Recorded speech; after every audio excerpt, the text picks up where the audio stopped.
What's up, everyone? Today I want to talk about how you can get to be the person that you want to be and get to where you want to get to in life.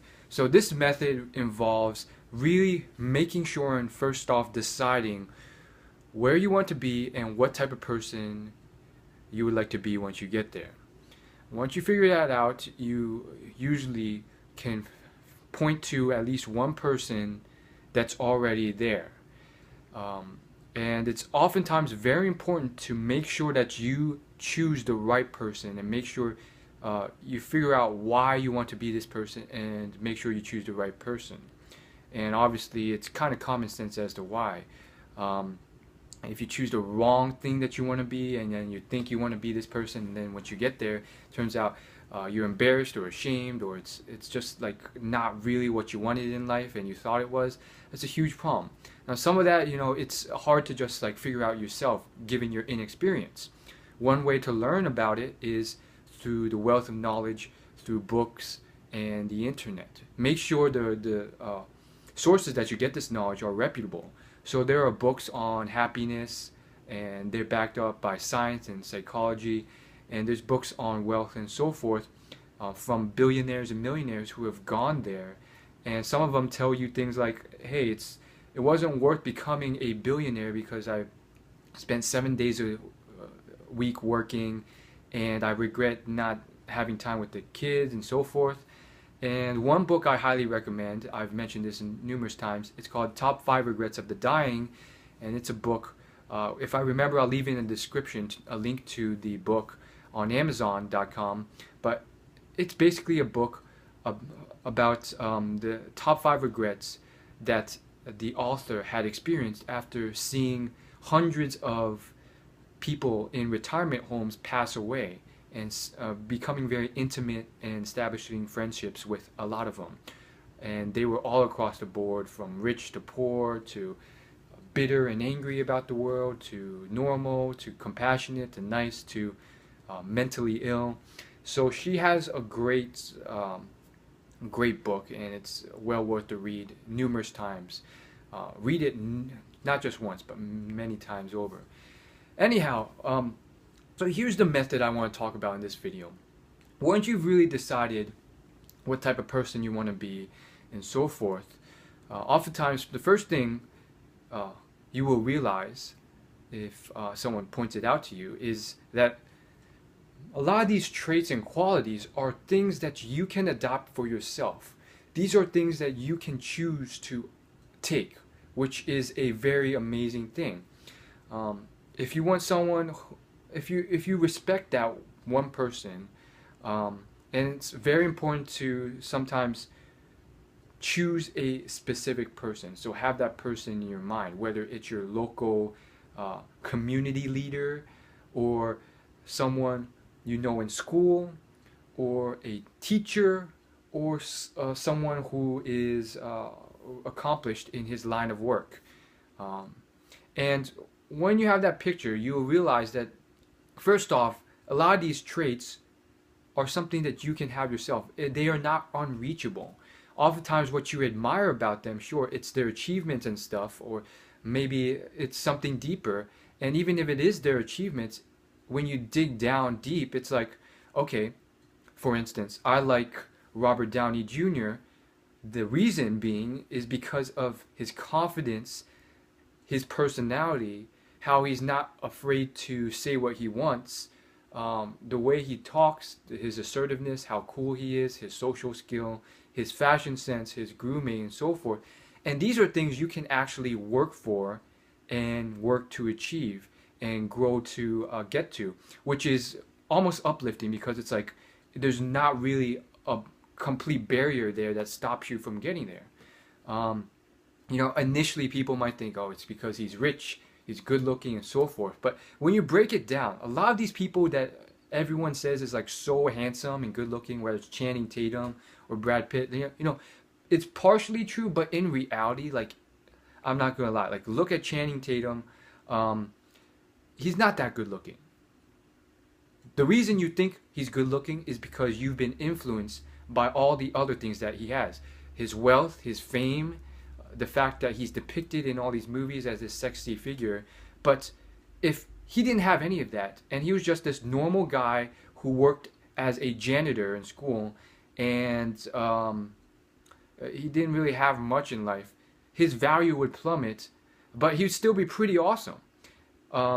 Why? Because he has certain qualities of a masculine man: confidence, assertiveness, level of sexiness, good grooming, and so forth. So again, it all plays a picture, a point, I guess. If you want to chase fame and fortune, you can, but you have to realize that you might get people who only like you for that, and that's probably not what you're truly after. And it's kind of like hard to undo once you get fame and fortune. So have that in mind, and really figure out where you want to be. And then once you figure that out, here's the method that you can use. You can go about trying to emulate everything about this person. And the more you do it, the more you kind of fake it, the more it sort of becomes you. And ideally, like if you can, you surround yourself with the actual person. Now, if it's a celebrity or someone unreachable, that's very tough to do. You can do that by maybe watching his interviews and shows and so forth constantly. It's not a perfect thing, but it's very close to it. The magic of actually being around that person in real life is that you pick up and subconsciously take in all the little things that you probably couldn't through a screen, like how he moves, small little things in his body language, how he thinks, little quirks in how he acts or behaves or reacts to things, and his work ethic, his daily regiment, his daily routine. And you sort of just absorb these things, and it's ridiculous how much of an influence the people around you have, and people don't know this. And so other than just being around that person, which again, if you can't do from someone unreachable, there's probably someone maybe more reachable that may not be completely there, but can be helpful in getting there, that you can probably spend more time around or reach out to and spend more time around. And then finally, if you can just, even if they're not there, emulate how they would act, or pretend he's there, an imaginary figure. I think the best one is just to emulate how they would act. Slowly you can sort of grow into this. And obviously, as two disclaimers, if it's very far off, like if you're very shy and you want to be Robert Downey Jr., I don't know if that will work. Sometimes you kind of have to own how you are. So maybe you have to figure out, well, is it really the best thing to, go from this super shy guy to this completely extroverted character? Is that even something you can possibly do? And is that something you really want to do? Or you can own yourself and take on certain traits that you admire or respect in that person, and then put that into your own shy version of yourself and own it that way. And then finally, as a disclaimer, you really want to make sure that you are choosing the right traits, as I mentioned before, and really figure out, well, why do I want to be like this? Why? And just follow those trails of whys. For instance, why do I want to be like Robert Downey Jr.? Well, because he is successful in his achievements, he's passionate about what he does, he has great grooming, he looks great, great fashion sense, strong confidence, strong personality, he's not scared of being who he is. It's just very uplifting, and he doesn't have to go to bed with regret or guilt or anguish. He's overcome drug addictions, ladies love him, and so forth. And so you got all these things, and then you can follow that trail of why. And ultimately, if you keep following it, you may be able to figure out, well, maybe this isn't something I really want. For instance, well, why do I want to want girls to like me? Well, because then I'll have my pick of the best girls, and I can have more women in my life. Well, why do you want more women in your life? And then you can follow that. Well, I want more women in my life because they're great, amazing creatures, and it's fun to be around, fun to flirt with, fun to uh, hook up with, and then you'd be like, well, why do you want to hook up with them? And then, as you can tell, it sort of gets deeper and sometimes more uncomfortable the more you follow these whys. And sometimes it can just come down to something like, well, it's part of I just enjoy it a lot, and it's fun, and that would be a really cool time to have.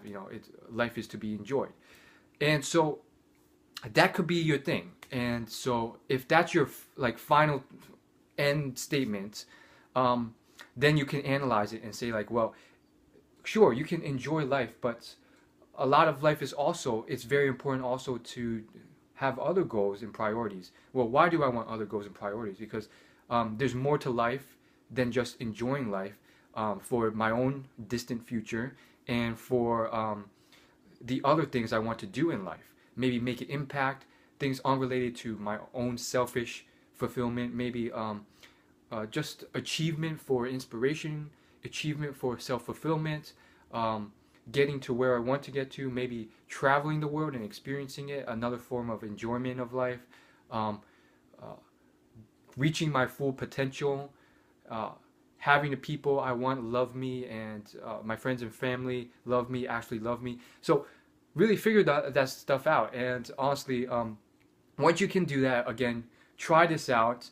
And if you're constantly reminding yourself and constantly emulating and so forth, you can slowly start building towards what you want to be. And I'll see you guys later. As always, like, favorite, comment, share this video with your friends, and subscribe. I'll see you in my next video.